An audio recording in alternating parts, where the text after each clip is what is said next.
played everybody else in the state. It didn't matter if they were from Memphis, Nashville, who they were. There were no divisions. There were no different age groups. You just played everybody that was from 9 to 12 years old. So that even made that particular achievement even better. But I remember it was a team effort. All except maybe for one game when I remember when we were playing Maryville, and I think James Carson pitched a no-hitter and hit a home run, and we beat them 1-0. So he got very little help from the team that time. It was either a no-hitter or one-hitter. Of course, Danny McCullough was a good pitcher team, and we all hopefully contributed some to that team. One thing I always remember too is that after we won the state championship, back then this was a really big deal. We came through town and got to ride in convertibles all the way through town. And at the end of the little parade that we had, we all went up to, if you remember, Queener Furniture Store.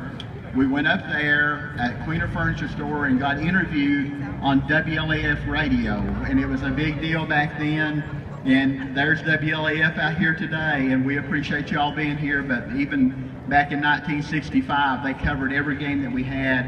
We had a lot of people too. I remember Monty Bullock's dad that went with us on a lot of trips and paid for just about everything that we did as far as going out to eat.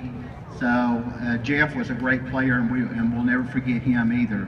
So at this time, if any of these players would like to mention anything or say anything, have that privilege, and then at the end of that, I would like for Coach Lettner to come up and just talk a little bit about the 1965 team. Thank you. Then we have a surprise for all of us after that, so we're not leaving the stage. Thank you.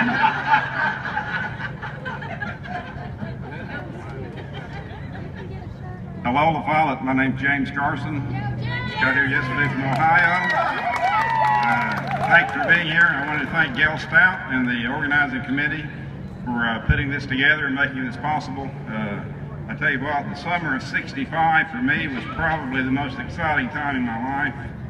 We did things that I never stayed in a hotel before. I never traveled anywhere before, but we did it all that year.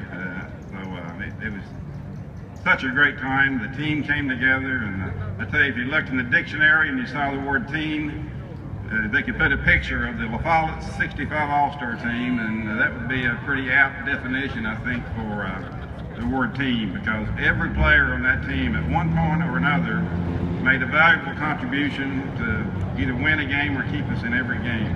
And I'm so thankful for that and for those memories.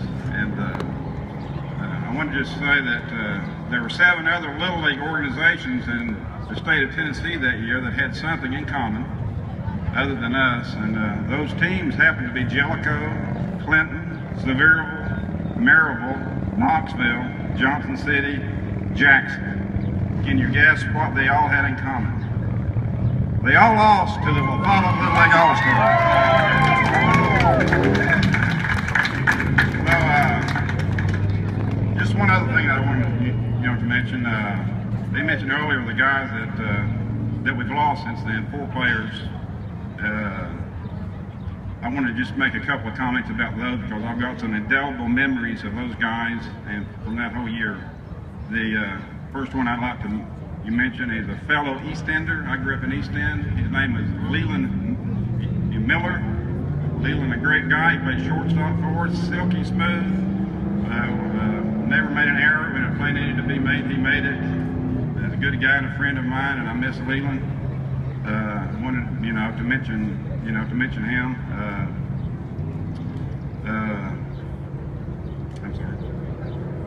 Yes, I'm sorry. Gary Lovett.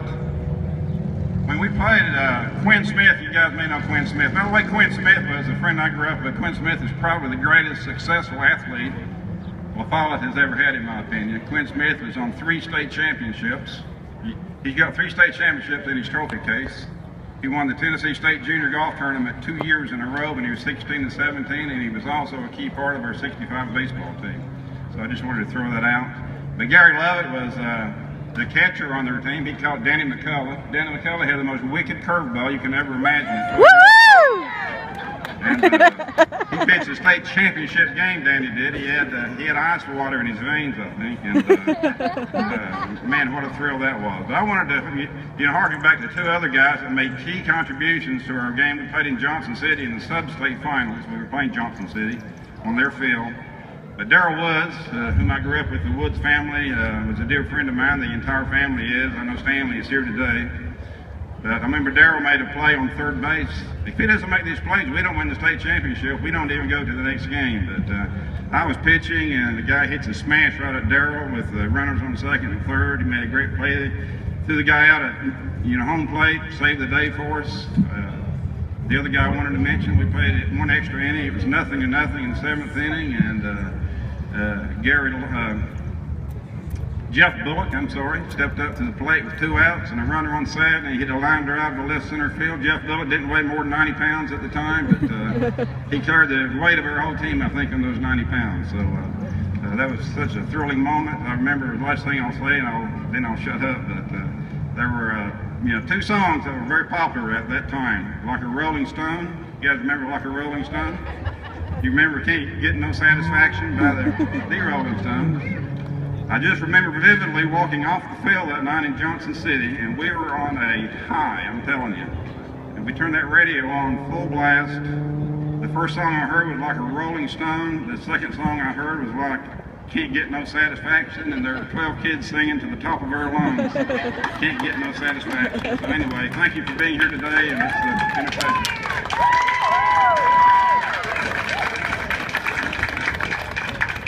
I just wanted to say one thing, 2 things, I guess. I am very proud to be a member of this team. These guys are all special to me and always will be. And one other thing, I'm also proud to be a Lafollette All.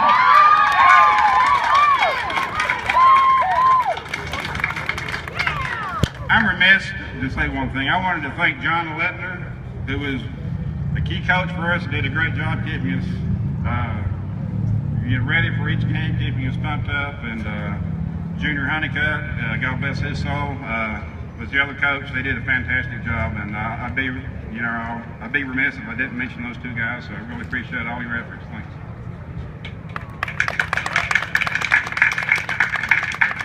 I'm Danny McCullough. Just wanted to say, in 1965, Ford came out with a new car. It's called a Mustang.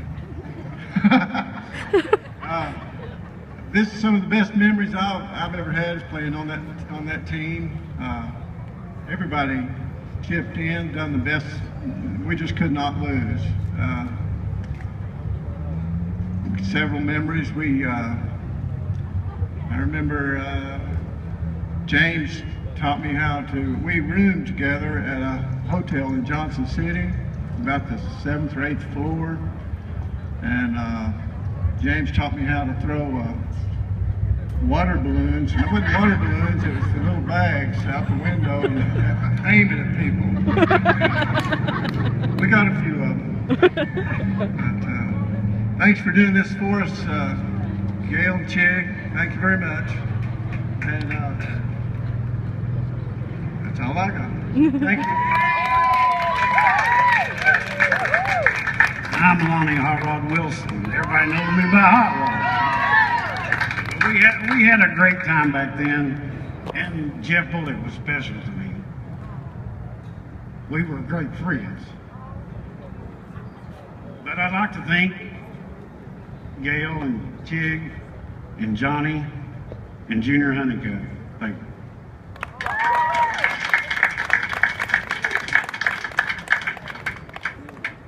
I'm Monty Bullock, and I'm here on my brother Jeff Bullock, which is on the team. It's an honor for me to be here, these guys and you all. I went to every game they played, every party. I was there.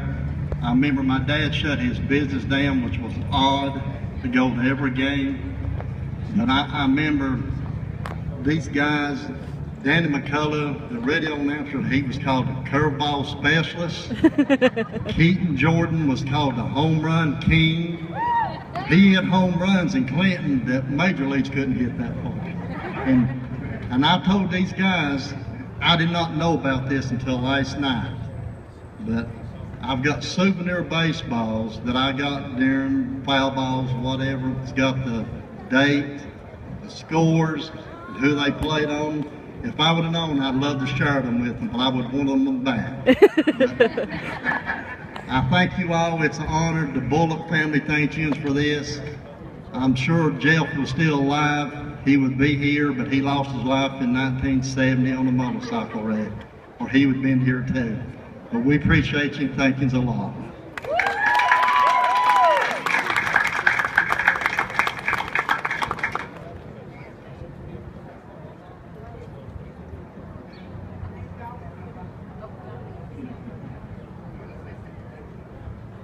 I'll say something. I'd like to say this. You know, they didn't, everybody we talked to said we didn't have a chance. When we went down to Clinton had been one of the powerhouses back years ago, and they told us we wouldn't beat Clinton, but we beat Clinton 14-2. We waited on them, but now what I want to say is we've got some fine kids here in Tama County, and I'm pleased to be part of that group. I know when we beat Nashville down there, we went down there to play Nashville. We beat Jackson, Tennessee, 2-1. And they down there taking movie pictures and things. They putting us down, kidding us where we was from. And I told one guy there, I said, well, we get sunlight on the next day. You all, we're in the backwoods, more or less. But anyway, I'm proud to be with these kids. If I had to go over again, I'd be glad to do it again. I've been coaching for years. I've been in Little League for, I guess, 40, 50 years, I guess. And I might say this, John R.W. Brown got me started in Little League baseball. They needed a team for the Lions Club, and I had insurance with him, and I went down there. He invited me back in the back room, and I thought he was going to cancel me. But anyway, he took me back there, gave me a coat, told me to sit down and get comfortable, and then he hit me, wanted me to be the new coach for the Lions Club, which I took, and I'm glad I did, because I've been in the Little League program for a long time. Thank you very much.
Here's the memory made 50 years ago by the 1965 Lafollette Little League All Stars state champion baseball team. A base hit for Quinn Smith, a two-bagger, and Bullock scores. A real hard shot to left field, and there's a wild pitch, and Smith is trying to third. There's a throw down. It goes over and bounds away. Lafollette will score another run. So it's 2 runs for Lafollette here in the top of the 3rd inning. Thanks for the memories, fellas. From the radio station that broadcast all the games, 1450 WLAF. Here's a memory made 50 years ago by the 1960s. Thank all of you so very much. Thank you for the memories. Thank you for your contribution. And thank you for all of your hard work and being the state champions. And thank you for being here today to be recognized.